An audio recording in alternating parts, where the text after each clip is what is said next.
Halo sobat anime, kita lanjutkan lagi yuk. Apoteosis, langsung aja kita gaskun. Mereview sedikit dari part sebelumnya setelah Zen memasuki pagoda terbalik dan mendapatkan pelatihan serta pertarungan di atas arena. Zen pun harus berurusan dengan seorang ras elf yang dikenal cukup berbakat. Di dalam pertarungan di atas arena itu, di sini alih-alih membunuhnya, Zen pun lebih memilih untuk menepuk bokong montok dari wanita itu hingga membuat sel telurnya bergetar.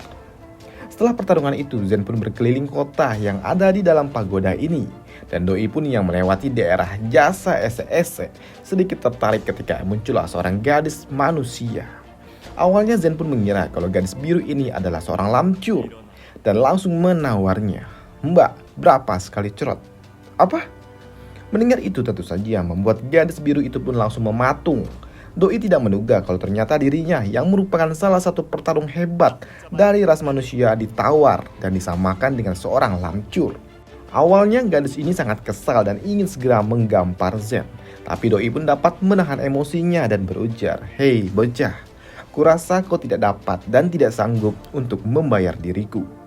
Mendengarkan ucapan dengan ekspresi senyum kesal membuat Zen pun berpikir, "Mati aku mak, salah orang aku mak."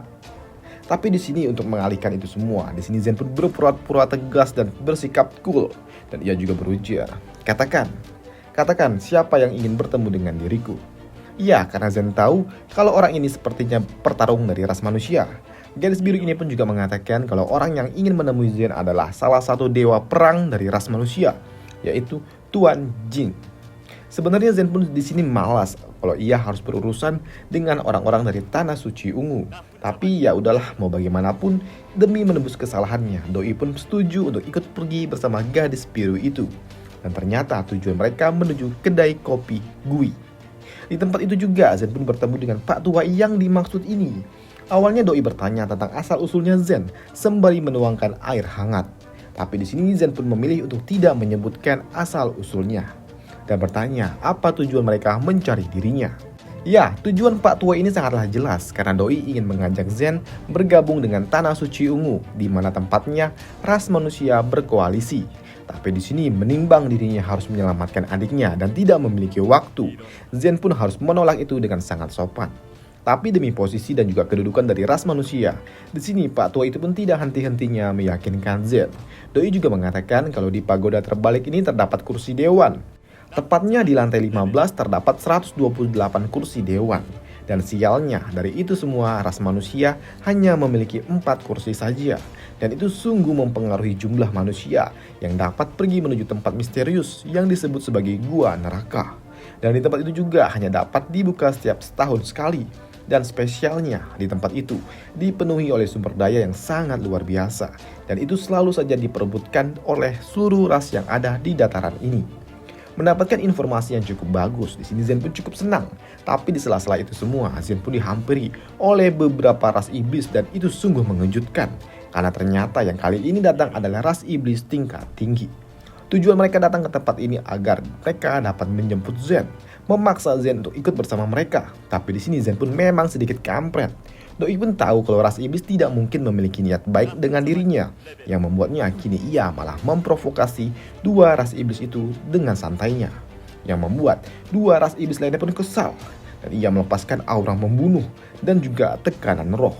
Tapi ingat, di sini Zen pun telah menembus roh perang. Doi pun tidak terpengaruh sama sekali dengan tekanan roh yang dilepaskan oleh ras iblis. Bahkan di sini Zen pun melakukan counter. Doi pun melepaskan tekanan roh perangnya dan itu sungguh lebih mengerikan daripada tekanan yang diberikan oleh ras iblis. Yang membuat mereka semua, membuat dua ras iblis itu pun harus keringat dingin. Dan jika ini terus berlangsung, maka ini akan membuat mereka menjadi pingsan. Yang membuat keduanya pun memutuskan untuk segera pergi. Ditambah di sini Zen pun juga menantang, jika mereka masih tidak terima dan ingin lebih dipermalukan, maka ayo kita pergi ke arena pertarungan. Mendapatkan tantangan dari Zen membuat kedua jenderal iblis ini pun langsung tersentak dan memutuskan untuk kabur daripada ia harus mati di tangan seorang bocah manusia. Dan itu sungguh mengejutkan para pengunjung kedai kopi, terutama gadis biru ini. Namun sebelum Zen pergi, di sini Pak Tua itu pun mengatakan kalau Zen memiliki waktu luang, maka mampirlah ke Tanah Suci Ungu.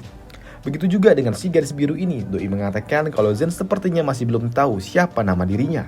Iya, Doi memperkenalkan diri kalau gadis biru ini memiliki nama yaitu Xia Shuang, yang artinya embun di musim panas. Waduh, cantik juga namanya. Selepas itu, reputasi Zen pun terus meluas di dalam menara di lantai-lantai bawah. Zen sungguh terkenal dan tidak ada yang berani menantang dirinya. Bahkan, menghalangi jalannya saja tidak ada yang berani melakukannya.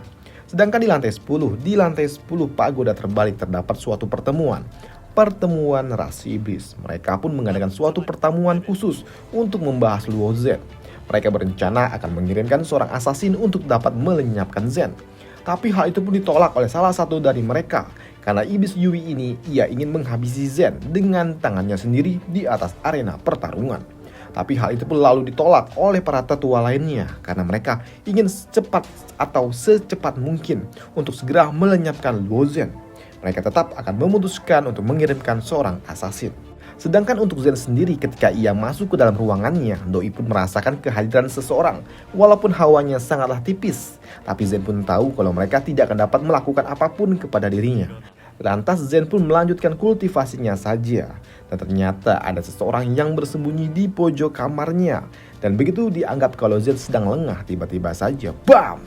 Cing! Serangan yang dilepaskan yang ternyata tidak dapat menembus tubuhnya Zen, yang membuat Zen pun berujar, "Apa ini? Udah. Teknik persembunyianmu ini cukup baik, tapi sayangnya kau tidak dapat menembus pertahanan tubuhku." Begitu asasin itu ingin kabur, dar! Sekali hentakan saja membuat si kampret itu pun lalu terhempas. Memang pukulan kedua yang dilepaskan oleh Zen tidak dapat mengenainya. Tapi di sini Zen pun juga tidak peduli dengan hal itu. Ia hanya bertanya, apakah ini semua perbuatan dari ras iblis? Ya, walaupun asasin ini tidak menjawab, tapi Zen pun juga tahu karena yang memiliki masalah dengan dirinya hanyalah ras iblis. Tapi walaupun Zen juga telah mengatakan kalau dirinya cukup tertarik dan ingin mengetahui teknik yang digunakan oleh asasin itu untuk bersembunyi dan akan melepaskannya nanti, namun ternyata asasin itu lebih memilih untuk melancarkan serangan lainnya ke arah Zen, yang membuat Zen pun tidak memiliki pilihan lain selain menghajarnya. Ya, walaupun tidak sampai mampus, tapi di sini Zen pun menawarkan kesepakatan. Tapi di sini asasin itu pun tidak dapat melakukannya karena nasib keluarganya akan dalam bahaya. Di sini Zen pun tahu kalau ternyata mereka sedang diintip-intip dari balik pintu. Dan begitu Zen melesat ke arah pintu dengan sangat cepat, si kampret ini terkejut. Di sini Zen pun memang tidak langsung membunuhnya, tapi ia sengaja membiarkannya pergi dan menitipkan suatu pesan. Tolong sampaikan kepada pimpinanmu kalau ras iblismu sungguh pengecut. Dan jika mereka ingin menghabisiku, maka lakukanlah di atas arena. Dan ternyata Zen yang saat ini ia sudah sangat terkenal dan ia terus bertarung hingga ia mencapai lantai 10. Dan ketika ia sampai di lantai 10, ia lalu ketemu kembali dengan gadis biru ini. Melihat Xia dengan Zen membuat si kampret ini ternyata cukup kesal. Karena ternyata si Doi ini kesemsem sama Xia. Namun begitu Zen melihat ke arena, ternyata ia cukup terkejut. Karena saat ini di atas arena Zen pun melihat ada seseorang yang tidak asing bagi dirinya, yaitu Yun Luo. Ya, jika kalian lupa siapa gadis ini, kalian dapat lihat di part kedua atau di part ketiga lah. Gadis ini pernah muncul di situ. Waduh.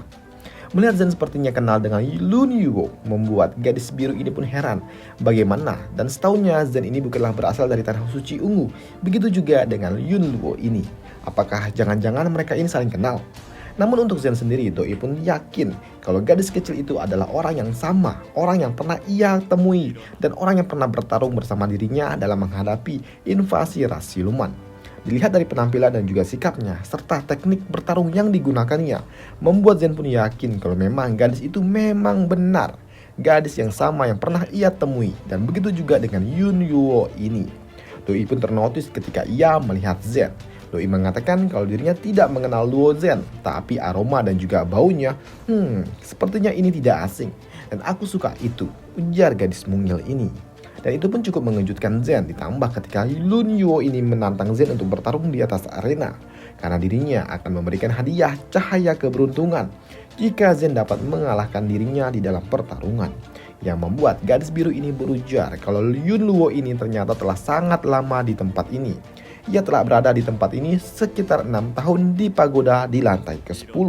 Dan ternyata ia selalu membagi cahaya keberuntungannya kepada siapapun yang bertarung dengan dirinya di atas arena. Namun melihat sepertinya Zen bingung membuat Yun Luo ini bertanya, kenapa? Apakah Zen tidak mau bertarung dengan dirinya? Ya, hal itu pun dibenarkan oleh Zen. Doi tidak ingin bertarung untuk saat ini. Zen juga mengatakan kalau dirinya pernah bertemu dengan Yun Luo, tapi ini cukup sulit untuk dapat dijelaskan.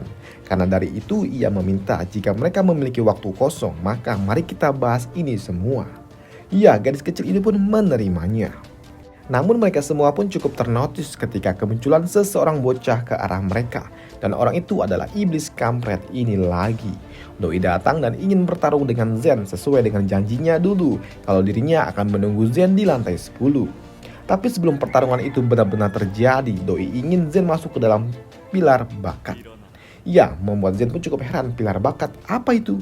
Ya, pilar bakat adalah tempat di mana digunakan untuk mengukur sebatas apa bakat yang dimiliki oleh kultivator itu. Dan tempat itu selain hanya digunakan untuk mengukur bakat, di tempat itu juga Zen dapat menambah kekuatannya. Dan mereka semua yang memasuki pilar itu, 1000 nama teratas akan tercatat di atas pilar ini. Mendengar itu di sini Zen pun cukup heran. Kenapa tidak ada nama Yun Luo? Karena Zen tahu bakat yang dimiliki oleh gadis kecil itu sangatlah luar biasa dan tidak mungkin tidak tercatat di pilar itu. Ya, hal itu pun dibenarkan oleh gadis biru. Hal itu terjadi karena selama ini ternyata Yun Luo belum pernah memasuki pilar bakat itu. Namun karena Zen ada di tempat ini, gadis mungil itu pun memutuskan untuk masuk ke dalam sana dan ini sepertinya cukup menarik. Dan begitu gadis itu masuk ke dalam sana, celing, namanya pun terus menanjak hingga sangat tinggi. Dan Doi pun menempatkan namanya di posisi pertama di dalam pilar bakat dan itu sungguh luar biasa. Dan ketika giliran gadis itu keluar, maka kini giliran Zen lah yang masuk ke dalamnya. Awalnya di dalam sana Zen pun cukup heran dan bingung tentang cara kerja sistem ini. Karena ternyata di dalam sana Zen pun hanya berhadapan dengan sebuah pilar. Pilar yang juga perlahan-lahan menghilang dan itu pun membuatnya cukup heran. Dan kini Zen pun hanya dapat melompat ke sana kemari melewati suatu portal. Portal yang ada di dalamnya hingga di suatu titik tiba-tiba saja Zen pun merasakan tekanan yang sangat-sangat kuat. Tekanan yang memaksa dirinya harus berlutut dan itu sungguh menakutkan. Sedangkan di luar sana ternyata orang-orang sangat heran saat mereka melihat tanda nama milik Luo Zen. Mereka sungguh terkejut karena ternyata name tag atau tanda nama milik Zen terus naik dan terus menaik. Bahkan membuat iblis ini sangat yakin kalau dirinya memang tahu kalau bakat yang dimiliki oleh Luo Zen ini sangatlah luar biasa dan tidak dapat dibiarkan berkembang lagi. Karena jika bocah itu terus hidup, maka ras iblis akan terancam. Yang artinya ia harus membunuh Luo Zen di dalam suatu pertarungan setelah Zen keluar dari dalam pilar bakat itu. Sedangkan untuk ras manusia, mereka tahu kalau mereka harus melindungi Luo Zen. Karena ia tahu ras iblis dan juga ras lainnya pasti akan mengincar dan tidak akan membiarkan dan melepaskan Luo Zen begitu saja. Yang artinya Luo Zen akan diincar untuk dibunuh. Sedangkan untuk Zen sendiri di dalam sana kini ia berhadapan dengan makhluk misterius. Makhluk itu pun menyebut dirinya sebagai roh penjaga tempat ini. Makhluk ini juga menawarkan kepada Zen apakah Zen mau mengikuti tes lagi, tes yang belum pernah dibuka oleh siapapun yang masuk ke dalam pilar ini. Yang artinya Zen akan membuka perawan. Ya, di sini Zen pun mau aja, tapi Doi juga bertanya tentang siapa pemilik tempat ini dan siapa yang membuatnya. Makhluk misterius itu pun berujar kalau yang membuat tempat ini adalah makhluk yang disebut sebagai Tuan Langit. Namun karena Zen telah setuju mengikuti tes yang selanjutnya, maka kini tiba-tiba saja muncullah suatu susunan formasi dari atas sana dan tiba-tiba saja terlahir sebuah sosok yang harus dapat dikalahkan oleh Zen. Dan sosok itu juga berada di level kultivasi Afterday atau Limbo. Sedangkan di sini Zen pun juga harus dapat mengalahkan sosok itu. Kini Zen pun lalu melakukan inisiasi menyerang dan serangan pertama yang dilepaskan oleh Zen dapat dihentikan begitu saja dengan sangat mudah. Begitu juga dengan serangan kedua dan juga serangan ketiga. Serangan-serangan yang dilepaskan oleh Luo Zen ternyata tidak berarti, tidak berguna di hadapan sosok itu. Yang membuat kini Zen pun cukup heran dan bingung tentang apa yang harus ia lakukan. Apakah gaya berpedangnya salah? Atau memang ada kecacatan dari teknik yang ia gunakan? Tapi Zen pun yang mencoba berpikir tenang. Doi pun merasakan kalau teknik gaya berpedang mungkin saja akan sangat sulit. Mengingat sepertinya sosok yang ada di hadapannya merupakan master berpedang. yang membuat Zen pun kini harus menyerang dengan gaya dasar berpedang. Kini Zen pun kembali melesat ke arah lawannya dan cing, lagi-lagi dapat ditahan. Tapi Zen pun tidak habis akal, ia memutar tubuhnya dan cing, lagi-lagi dapat dihentikan. Yang membuat sosok itu pun menjadi kesal karena ia telah diprovokasi hanya dengan menggunakan teknik sederhana yang membuat kini pun ia melapisi pedangnya dengan teknik petir tingkat 3. Melihat itu semua, Zen pun mencoba untuk tetap tenang dan kembali mencoba menyerang sosok itu. Tidak dengan gaya yang aneh-aneh, tapi ia hanya menghunuskan pedangnya seperti menusuk benda mati. Dan itu ternyata sungguh membuat sosok itu cukup heran. Dan ia juga berpikir kalau teknik apa yang akan digunakan oleh Zen, yang membuat sosok itu pun sedikit lengah karena ia terlalu banyak berpikir. Sedangkan yang dilakukan oleh Zen, ia hanya seperti menusuk benda biasa dan itu cepat dapat menembus sosok itu. Sedangkan di luar pilar ternyata terjadilah suatu keributan besar. Karena ternyata saat ini muncullah salah satu pimpinan ras iblis lainnya, yaitu Raja Iblis Meng Chong. Doi datang karena ia mendapatkan suatu informasi tentang seorang bocah manusia yang bernama Luo Zen yang memiliki bakat sangat luar biasa. Yang artinya ketika Zen keluar, dirinya akan membunuh Zen secara langsung. Tapi mendengar itu semua tentu saja membuat ras manusia tidak terima. Pak tua ini pun tidak terima jika bocah manusia itu akan dibunuh di luar arena, karena itu akan melanggar hukum aturan yang ada di tempat ini. Tapi di sini sosok iblis itu pun tidak peduli karena hukuman itu adalah aturan yang dibuat oleh orang-orang kuat.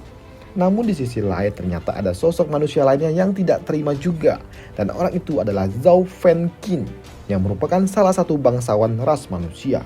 Bukan cuma Zhao Fengqin saja, kini muncullah pimpinan ras manusia lainnya, yaitu Zhao Zuhi. Doi datang menemani saudaranya untuk dapat melindungi Luo Zen. Namun ternyata bukan dua kubu ras itu saja yang datang.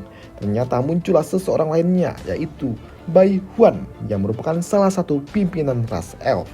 Doi datang karena ia juga cukup tertarik dengan bocah yang bernama Luo Zen ini.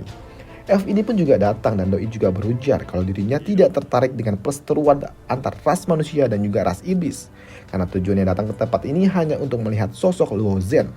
Tapi mendengar kalau ras iblis ingin membunuh Luo Zen di luar arena, membuat elf ini pun tidak sepenuhnya tutup mata dengan masalah ini. Doi berujar jika memang ras iblis ingin membunuh bocah itu, maka ras iblis harus membayar ganti rugi. Karena itu telah melanggar hukum atau melanggar suatu peraturan yang ada di pagoda ini. Ya, sosok iblis itu pun tidak keberatan karena Doi akan membayar kompensasi dengan 10 senjata legendaris tingkat rendah sebagai biaya kompensasinya. Dan itu sungguh tidak dapat diterima oleh ras manusia. Ketegangan di antara kedua ras itu pun semakin memuncak dan tiba-tiba saja dapat diredam sedikit ketika bocah iblis itu berujar kalau dirinya lah yang akan membunuh Luo Zen di atas arena. Dan itu pun tidak dapat dihentikan oleh pimpinan ras manusia jika memang adegan pembunuhan terjadi di atas arena. Tapi tetap saja hal itu pun tidak dapat diterima oleh gadis biru ini karena ia merasa kalau ini tidak adil bagi Luo Zen. Tapi Doi juga sadar kalau dirinya juga tidak dapat berbuat apa-apa. Sedangkan untuk Zen sendiri, ternyata ia sedang berada di dalam pilar dan Doi tidak tahu tentang apa yang terjadi dan juga perselisihan yang ada di luar pilar. Karena saat ini dirinya masih sibuk bertarung dengan sosok yang ada di dalam pilar itu. Dan pertarungan itu pun cukup panjang karena terjadi suatu jual beli serangan di antara mereka. Yang pada akhirnya Zen pun dapat melenyapkan sosok itu. Dan ia juga mendapatkan suatu pengakuan dari sosok misterius roh yang ada di tempat ini. Dan ia juga mendapatkan suatu keuntungan yang sangat luar biasa. Kini Zen pun juga mendapatkan hak untuk mengatur tempat ini, yang tentu saja atas bantuan dari sosok roh misterius itu. Sedangkan di luar pilar masih terjadi kehebohan terjadi ketika Nemtek Zen muncul di posisi paling atas. Dan begitu Zen keluar, Doi langsung disambut oleh gadis biru ini. Setelah sosok itu, Zen pun juga disambut oleh sosok iblis kampret ini dan Doi langsung mengeluarkan aura membunuhnya. Melihat dua orang ras manusia mencoba datang melindungi dirinya, tapi dicueki oleh ras iblis, membuat Zen pun cukup paham sepertinya aturan yang ada di tempat ini tidaklah berguna. Dan sebenarnya Zen pun juga tidak takut jika ia harus berhadapan dengan iblis itu. Hanya saja jika itu terjadi maka ini akan sedikit merepotkan. Tapi beruntung tiba-tiba saja iblis kampret lainnya pun datang dan menantang Zen untuk segera bertarung di atas arena. Dan itu pun diterima oleh Luo Zen. Aduh, ayamnya tuh. Oke, lanjut. Dan ternyata pertarungan mereka pun disaksikan oleh banyak sekali para penonton dari berbagai macam ras. Salah satu penonton itu ada juga seorang pimpinan dari ras elf lainnya yang bernama Mu Qianyan yang memiliki peringkat 10 besar. Doi datang ke tempat ini karena Doi ingin tahu bagaimana Zen dapat bertarung dengan sosok iblis yang seimbang bertarung dengan dirinya. Sedangkan di tempat arena, saat ini Zen pun sempat memprovokasi lawannya dengan mengatakan kalau ras iblis hanya berpikir dengan otot dan tidak memiliki otak. Yang membuat iblis kampret ini pun sedikit kesal dan langsung mengeluarkan senjata legendarisnya. Doi pun mengatakan kalau senjata ini adalah pedang legendaris tingkat rendah yang memiliki nama Blood Hunter. Melihat itu di sini Zen pun cukup iri dengan senjata bagus itu dan ia juga ingin memilikinya karena dirinya hanya memiliki pedang kelas rendah pemberian dari ras naga. Namun karena mereka telah berada di arena, kini iblis itu pun langsung melakukan inisiasi menyerang ke arah Zen dan dar. Serangan pertama memang cukup mengerikan dan untuk tebasan kedua, hampir saja memenggal kepalanya Zen, dan untuk serangan ketiga memang dapat dihindari oleh Zen. Namun untuk serangan keempat, di sini Zen pun melihat ada celah. Dan di sini Zen pun langsung mengeluarkan pedangnya dan langsung menghunuskannya, cling, dar. Terjadilah benturan yang sangat besar. Dan uniknya di sini Zen pun tidak melakukan dan juga tidak melepaskan teknik apapun. Doi hanya menggunakan teknik dasar berpedang. Melihat serangannya dapat dihentikan hanya dengan teknik sederhana, membuatnya murka dan langsung melepaskan serangan ke arah Zen. Cing! Lagi-lagi dapat dihentikan oleh Zen dengan sangat mudahnya. Kau manusia kurang ajar, matilah kau! Kini iblis itu pun melompat ke udara dan menyiapkan suatu serangan dahsyatnya dan BAM! Terjadilah benturan energi yang sangat-sangat kuat, yang lebih kuat daripada yang sebelumnya. Dan dari balik kepulan asap di arena, terlihatlah sosok Zen yang dapat menahan serangan pamungkas itu. Yang membuat sosok iblis itu pun paham. Doi paham kalau dirinya tidak cukup kuat untuk dapat membunuh Zen. Yang membuat iblis itu pun harus terpaksa. Ia harus terpaksa mengatakan, aku menyerah. Dan hasil yang tidak memuaskan bagi ras iblis itu tentu saja membuat salah satu pimpinan ras iblis murka. Dan tentunya Doi tidak terima dan ia akan membunuh Zen di atas arena pertarungan. Tapi tiba-tiba saja ada yang berujar, seorang raja perang dari klan iblis menantang seorang bocah di lantai 10. Ini sungguh memalukan. Lantas biarkanlah aku saja yang menantang bocah itu. Dan orang yang berujar itu adalah gadis elf ini, yang membuat iblis ini cukup kesal dan bertanya, "Hei, Bai Huan, apa maksudnya ini?" Ya, sesuai dengan aturan pagoda yang telah kita sepakati dulu. Aku pikir ras elfku yaitu Muqian Yang lah yang paling cocok untuk menantang bocah manusia itu. Nah, setelah pertarungan ini, maka aku tidak akan ikut campur lagi dan semuanya terserah kepada dirimu, ujar elf putih itu. Baiklah, aku terima itu, ujar iblis kampret ini. Sedangkan untuk Zen sendiri, Doi pun santuy-santuy aja. Yang ada malah elf inilah yang sedikit bawel. Doi mengatakan kalau iblis yang telah dikalahkan oleh Zen tidak ada apa-apanya dibandingkan dengan dirinya. Ya terserah sajalah, karena kita telah berada di atas arena. Mari kita mulai aja. Dan benar saja, kini tiba-tiba saja elf itu pun telah berada di hadapan Zen dengan menggunakan teknik ruang dan slap. Hampir saja memenggal kepalanya Zen, dan beruntung Zen pun dapat memiliki jurus ruang juga yang membuatnya dapat menghindari serangan dadakan itu. Oh bocah, aku tidak menduga kalau ternyata kau dapat menghindarinya. Baiklah, slap. Lagi-lagi elf itu pun menghilang dan tiba-tiba saja, cing, terjadilah benturan pedang. Terjadi suatu hentakan pedang di mana Zen dapat menahan serangan yang dilepaskan oleh elf itu. Bahkan Zen pun juga sempat melakukan counter dan itu mudah saja bagi elf itu untuk dapat menghindarinya. Bahkan dari jarak aman Doi juga melepaskan teknik bayangan dan kembali melesat ke arah Zen, dan itu sempat membuat Zen pun cukup terkepung dari segala arah.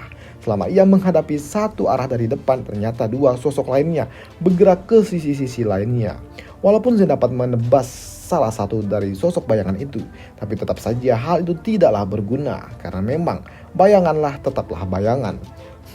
Melihat itu semua, di sini Zen pun juga sempat berpikir kalau dirinya harus mencari tubuh asli dari elf itu, yang artinya Doi hanya harus bertarung dengan kecepatan.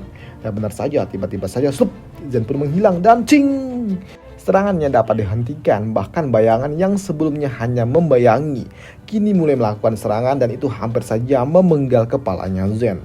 Di sini Zen pun juga kembali berpikir, sepertinya elf itu dapat merubah posisi asli tubuhnya ke dalam sosok bayangan itu, yang artinya dirinya hanya harus menyegel dua bayangan itu dan menghajar satu sosok lainnya. Dan benar saja, kini Zen pun melepaskan belati kecilnya ke arah satu bayangan lainnya dan melepaskan pedangnya ke arah bayangan yang satunya lagi. Dan untuk dirinya sendiri, Doi melesat dengan sangat cepat ke arah sosok lainnya yang tersisa. Melihat Zen datang ke arah dirinya, di sini elf itu pun menyiapkan suatu pedang dalam kondisi menebas ke arah datangnya Zen, dan untuk Zen sendiri alih-alih menghindarinya, di sini Zen pun menahan pedang itu dengan jari-jarinya saja dan dar. Zen pun mematahkan pedang milik elf itu dengan kekuatannya yang membuat elf itu pun sangat murka. Doi pun sangat murka, pedang berharganya dihancurkan oleh Zen. Dengan aura membunuhnya, di sini elf itu pun menyiapkan cakar beruang, dan Zen pun menyadari kalau ternyata teknik itu sungguh berbeda. Itu lebih kuat daripada teknik berpedang yang dilepaskan oleh elf itu yang sebelumnya. Di sini karena Zen tahu ini sangat berbahaya dan sulit untuk dapat menghadapinya seorang diri, melawan 3 bayangan elf yang masing-masing dapat melepaskan teknik cakar itu, membuat Zen pun langsung mengeluarkan roh pedang miliknya. Walaupun sempat melepaskan serangan cakar ke arah spirit pedang milik Zen, namun begitu elf itu pun melihat sosok yang ada di hadapannya, Doi pun langsung membeku. Doi pun juga langsung berlutut dan berujar hormat kepada Yang Mulia. Dan itu juga diikuti oleh seluruh ras elf yang ada di tempat ini. Hormat kepada Yang Mulia. Dan selesailah alur cerita dari apoteosis kita di sini, dan sampai jumpa di video selanjutnya, di mana di part selanjutnya akan ada suatu persekutuan antara ras manusia dan juga ras elf.